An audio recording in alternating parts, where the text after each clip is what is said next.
కృష్ణుడు రాధాదేవిని ఎందుకు పెళ్లి చేసుకోలేదో మీకు తెలుసా? రాధాదేవి నన్ను పెళ్లి చేసుకో అని శ్రీకృష్ణుణ్ణి అడగగా కృష్ణుడు ఏం చెప్పాడో మీకు తెలిస్తే మీరు బాధతో ఏడ్చేస్తారు. కంసుణ్ణి చంపడానికి కృష్ణుడు బృందావనాన్ని వదిలి వెళ్లిపోతున్నప్పుడు మొత్తం బృందావనంలో ఉన్న వారంతా ఏడుస్తూ కృష్ణుడికి వీడుకోలు చెబుతున్నారు. చివరిగా ఒక్కసారి రాధని చూద్దామని ఆమె దగ్గరికి వెళ్ళగా ఆమె ఏడుస్తూ ఉంటుంది. ఒక్కసారిగా కృష్ణుణ్ణి చూడగానే బాధతో ఏడుస్తూ హత్తుకుంటుంది. కన్నయ్య, మీ కళ్ళల్లో చూస్తుంటేనే అర్థమైపోతుంది ఇక నన్ను చూడడానికి మీరు ఎప్పుడూ రారు అని. నువ్వు లేకుండా నేను ఎలా బతకాలి? నన్ను వదిలేసి మీరు ఎలా వెళ్ళిపోతున్నారు? మీకు బాధ అనేది లేదా?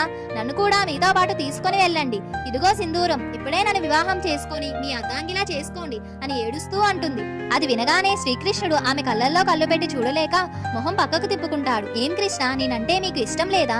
నన్ను వివాహం చేసుకోవడం మీకు ఇష్టం లేదా అని రాధాదేవి ఏడ్చేస్తుంది. అలా కొద్దిసేపటి తర్వాత, కన్నయ్య నన్ను క్షమించు, నా ప్రేమని వివాహంలాగా మార్చు అని నిన్ను ఇబ్బంది పెట్టాను. నీకు ఇష్టం ఉందో